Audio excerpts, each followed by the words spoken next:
For millennia, the galaxy functioned under a simple law: strength defines survival. It wasn't written into treaties, nor carved into the hulls of ships, but it was understood by every species that called the stars home. The strong thrived. The weak adapted. The arrogant often perished, but every so often the universe made a mistake. A mistake so profound that it shattered the illusion of balance. This mistake wasn't a weapon, nor a plague, nor a cataclysm. No, it was a decision to cross humanity, the Valoran hierarchy. An empire of towering cephalopod-like beings with intellects as sharp as their cruelty had long prided themselves on subjugating lesser species. Their technology was sophisticated, their fleets vast, and their tactics ruthless.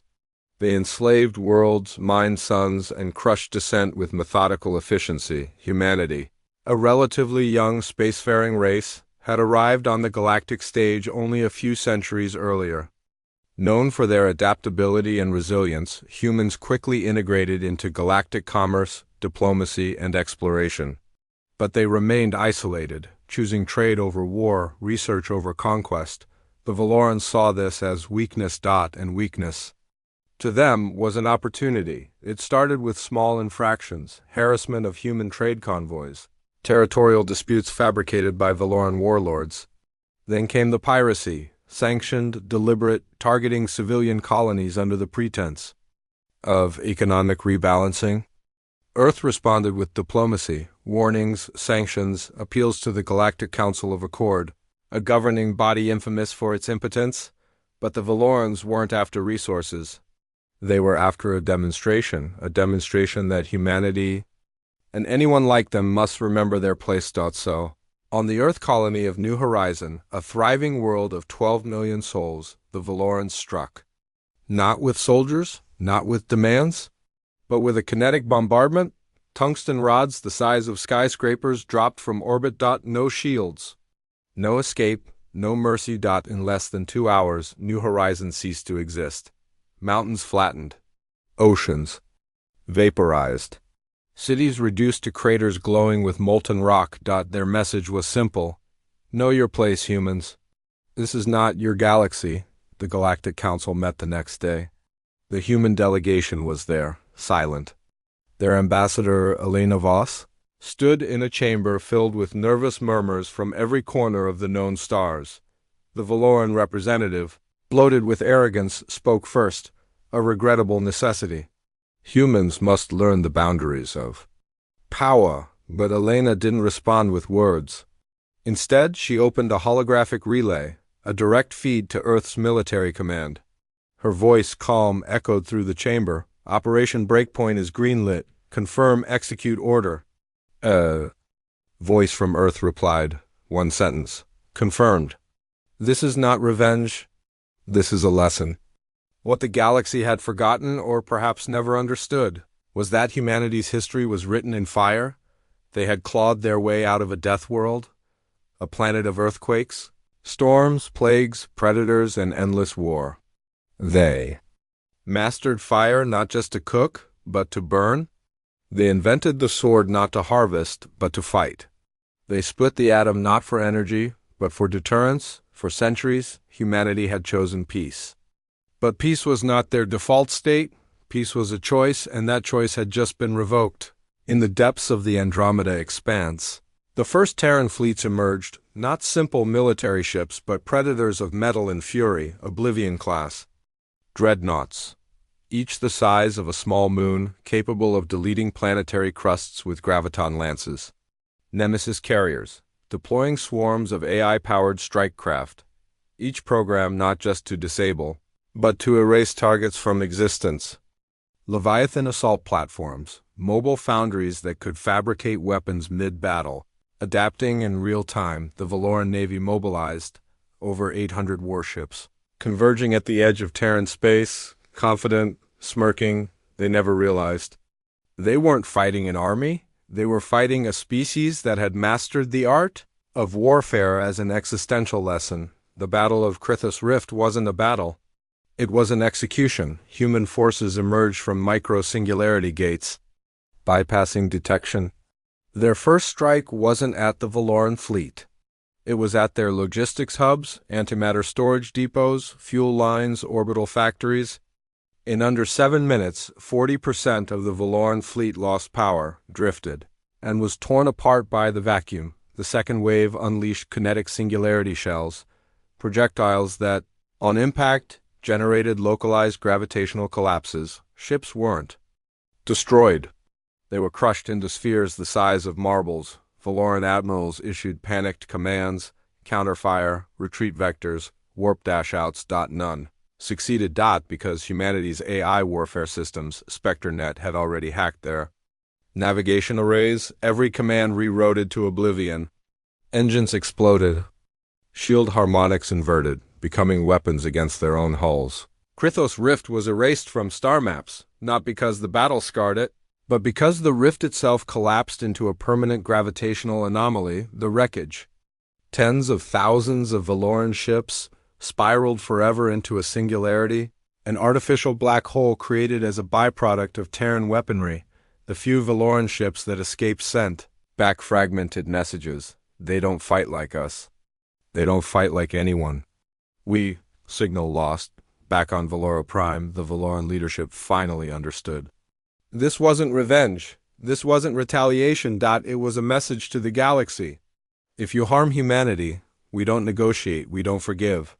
We don't forget, we teach.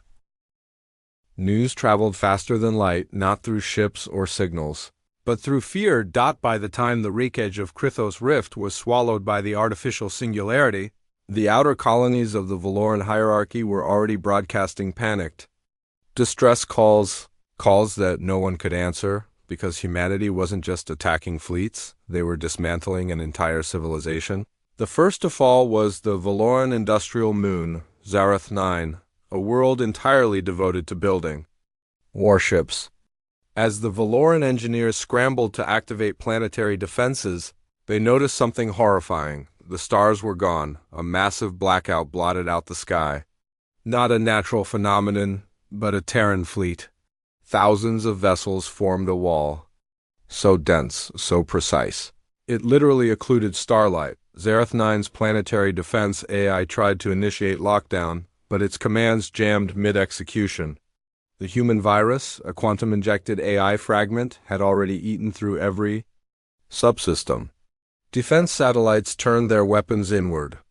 Missile silos exploded from within. And then came the signal. This is not revenge, this is a lesson. From orbit, Terran dreadnoughts launched graviton fissure torpedoes. These were not bombs, they were spatial rupture devices. On impact, they tore the planetary crust along tectonic fault lines. Oceans boiled away. Cities sank into magma. In less than 5 minutes, Zarath 9 split into 3 massive fragments, glowing with molten fire, slowly drifting into each other as gravity collapsed their remains into slag. No survivors. No salvage. Just silence. Valoran command scrambled to regroup. The Grand War Council convened on their core world, Valora Prime, hidden deep within the nebula of Veils, a location thought impossible to reach by conventional warp technology. They issued their commands. Mobilize reserves, activate the planetary shield network, deploy the Eclipse Lance, an ancient weapon capable of firing relativistic projectiles at near-light speed. But when they checked the deployment status of Eclipse Lance, a single line blinked. On their holoscreens, reassigned Unified Terran Command. Somehow, the humans hadn't just destroyed the weapon, they had stolen it. How? The Valoran admirals demanded answers. And then came the leaked security footage, infiltration drones the size of dust motes, nanobot swarms injected through supply, crates, AI fragments hidden in civilian data streams, human operatives using holographic projectors to mimic Valoran physiology. Months, perhaps years, of preparation, all unnoticed. Humanity hadn't started this war unprepared. They had been waiting, watching, learning. Then, humanity delivered the second lesson. A fleet of Leviathan-class fabricators jumped into the Velo system, the industrial heart of the Valoran Navy. But they didn't fire. They didn't destroy. Instead, they broadcast a message on every open channel. Observe. The fabricators began construction, not weapons but mirrors. Massive orbital mirrors kilometers wide. Valoran ships, expecting some superweapon, charged their weapons. But the mirrors simply drifted into orbit, angled carefully, and then humanity did something unthinkable. They redirected the system's primary star. Massive graviton arrays nudged the stellar plasma, focusing a solar flare directly at the Velos homeworld. The flare, an eruption of energy equivalent to 1 billion nuclear bombs, struck the planet with devastating precision. Atmospheres boiled away, oceans vaporized. Cities melted into glass dot, and as the shockwave expanded, the mirrors reflected it, bouncing thermal death to the inner moons, turning them into fireballs. When the light faded, there was no Velo system. Just a dim ember where a star had once burned too brightly. For too long, by this point, the galaxy was no longer shocked. It was paralyzed. Entire civilizations watched live feeds, unable to look away. The Galactic Council's emergency meetings fell into chaos, not because of disagreement, but because no one knew what to do. Piracy rates dropped to 0. Border skirmishes ceased. Even ancient rivalries between warlike species were quietly paused. If humanity could do this to the Valoran hierarchy, the 5th largest military power in the known galaxy, then no one was safe. But humanity wasn't done, because lessons aren't just taught in pain, they're taught in survival. On the planet Cratharis, a slave world under Valoran rule for over 400 years, a single Terran corvette arrived in orbit. No dreadnought, no fleet, just a ship. Valoran overseers laughed. They ordered planetary railguns to fire, but the guns jammed. They activated force fields, but the grids collapsed. The Terran ship transmitted a simple message: "Stand down. This is not your world anymore." Within minutes, a storm of AI drones descended. The overseers were captured, not killed, but taken. Files detailing every act of cruelty, every abuse, every atrocity were extracted from their minds via neural scrapers. Then, the humans opened the gates, weapons were dropped. Shields were given to the enslaved. And for the first time in centuries, the people of Cratharis looked at their Valoran masters not with fear, but with the weapons to finally fight back. The planet liberated itself. This is the second lesson. The human commander broadcast: "We don't conquer, we correct." Across Valoran space, the pattern repeated. Industrial centers destroyed, military facilities obliterated, slave worlds freed, civilian infrastructure, hospitals, power grids, agriculture untouched. Humanity wasn't erasing a species, they were erasing an empire. The Grand Council of Valora Prime convened one final time, surrounded by holograms of their burning worlds. They prepared one last desperate plan, Project Twilight, a suicidal attempt to detonate the Valoran core star, denying humanity their final victory. But when they activated the system, nothing happened. A new message appeared on their screens: "We found your failsafe, we rewired it. Now, watch." In orbit, the stolen Eclipse lance fired, not at humanity, but at Valora Prime's own star. Not to destroy it, but to collapse it. Within minutes, the star's mass compressed, becoming a white dwarf. Energy output dropped by 96%. Valora Prime fell into permanent ice. Global temperatures plummeted. Infrastructure failed. But humanity did not fire a single shot at the planet itself. They left it intact, silent, frozen, defeated, a living monument. "The lesson is simple," came the final broadcast. "Never mistake peace for weakness. Never mistake silence for compliance. Never mistake humanity's mercy for permission." The war was over, not because humanity declared victory, but because there was nothing left to resist. The Valoran hierarchy, once a brutal empire spanning 89 star systems, ceased to exist as a political entity.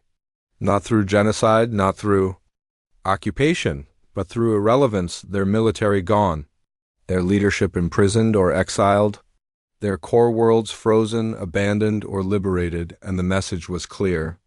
Brutally, permanently clear. This was not revenge. This was a lesson. The galaxy trembled on the diplomatic networks, across neural comms and hyperwave relays. A single question echoed on every world. What happens if humanity ever stops teaching and starts conquering? It wasn't just the Valorans who took notice. The Drath Dominion, the warlike reptilian species that had spent centuries raiding the outer rims, decommissioned 60% of their fleet within weeks. Their warlords signed non-aggression pacts with Earth unconditionally, the Sinar Collective. A hive mind species previously hostile to all organics sent an envoy to Earth for the first time in history, bearing a simple message: we wish to learn, teach us, so we never become like them. On Earth itself, the mood was different. Humanity didn't celebrate. There were no parades, no victory speeches. No banners hung from the megacities because the people of Earth understood something the galaxy never had. Winning like this is not something to celebrate. The footage of New Horizons' annihilation still played in memorials. The names of the dead echoed in AI-driven obelisks scattered across every major city. And inscribed on everyone was the phrase, "Peace is earned." Mercy is a choice, but survival is mandatory. The Galactic Council of Accord, once a weak and ineffective body, suddenly found itself cooperating. Trade routes stabilized. Pirate activity plummeted to near zero. Border skirmishes stopped, not from treaties, but from the fear of attracting Terran attention when disputes arose between rival empires. The first question asked was no longer, what are our demands? But rather, is there a human envoy watching? Because if there was, the answer shifted from force to diplomacy instantly. The Valoran remnant, those few civilians left alive, were not enslaved, not exterminated. They were preserved. Humanity sent ecological teams to rebuild what could be saved: farms, water purification, infrastructure. But they offered no military protection, no political guidance. When asked why, the Terran response was simple: we don't rebuild empires, we don't install rulers. You're free now. What you become is your choice. And as the first Valoran child born after the fall opened its eyes under a reconstructed sky, that species understood something profound. The most terrifying thing humanity could give them was freedom. But the ripples extended further. On the edge of the known galaxy, ancient forces stirred. Beings that had slept since the dawn of stellar ignition, entities whose thoughts spanned millions of years, noticed something new. Species that wasn't content to conquer, a species that didn't hunger for power, but instead enforced balance through fear, through precision, through the implicit promise that if peace ever failed, if the rules ever broke, humanity would return and the lesson would be repeated. The Terran military didn't disband. The fleets didn't return home. Instead, humanity stationed sentinel fleets at the borders of major galactic powers, not as conquerors, but as observers. A single message was broadcast into the void every 12 hours, in every known language, every spectrum of light, every quantum pulse. We are watching, and below that this is not revenge, this is a lesson. Do not force us to teach it again. Centuries passed. Humanity returned to its pursuits: science, exploration, art, philosophy. Terran diplomats became the most sought after in the galaxy. Terran engineers rebuilt shattered worlds. Terran medics cured diseases once thought incurable, but the shadow of the lesson never faded. Every species, every empire, every child born under every sky across the stars knew the story, learned the history of the Valoran mistake, of the warning ignored, of the consequence delivered. In every galactic school, from the crystalline towers of the Illurian archives to the subterranean mine vaults of the Sinar Collective, a mandatory class was added: Terran History 101, the day the galaxy learned. Students watched the collapse of Zareth 9, the sundering of Velos, the freezing of Valora Prime, not as horror, not as propaganda, but as a fact, as a law of nature. Gravity pulls, fire burns, and if you cross humanity, the lesson will be taught. At the edge of a newborn star, an alien child once asked its teacher, "Will the humans ever leave?" The teacher smiled, gently gesturing to the star map, where a small blue marble called Sol still burned at the center of 1,000 hyperlanes. No, they replied. They don't need to leave. They already left the only message that matters. Etched into every transmission array, carved into the memory of the stars. This is not revenge. This is a lesson. And the galaxy ... would never forget it.